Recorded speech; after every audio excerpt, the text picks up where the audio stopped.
It's common knowledge that the UK government finances are in a mess.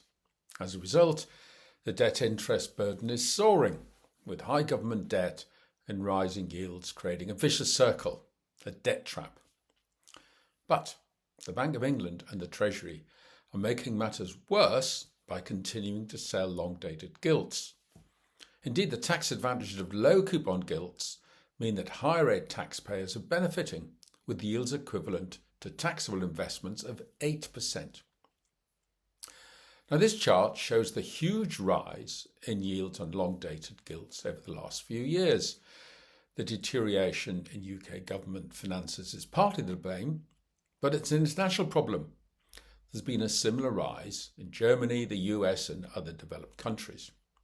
But we in the UK are making matters worse by continuing to borrow at very expensive rates.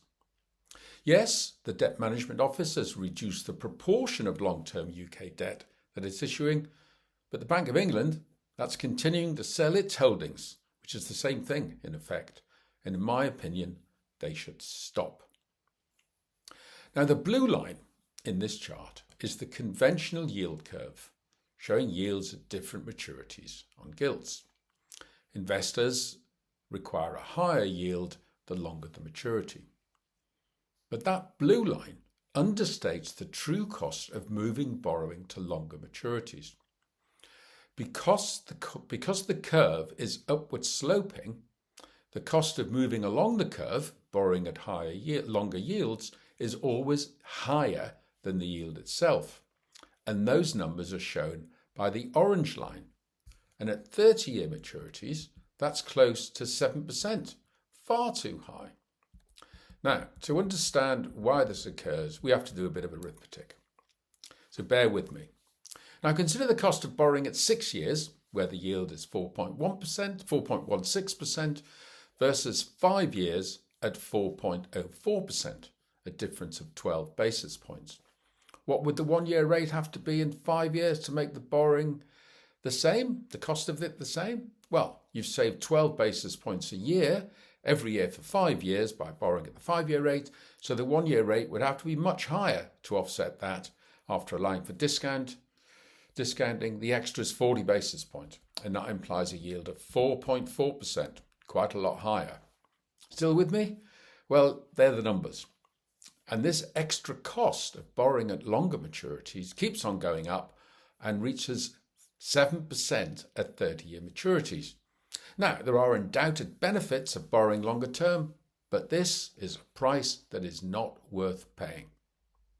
The Debt Management Office, in my opinion, should stop issuing gilts at any maturity longer than 15 years, and the Bank of England should stop actively selling any of its gilts, merely allow the existing holdings to mature.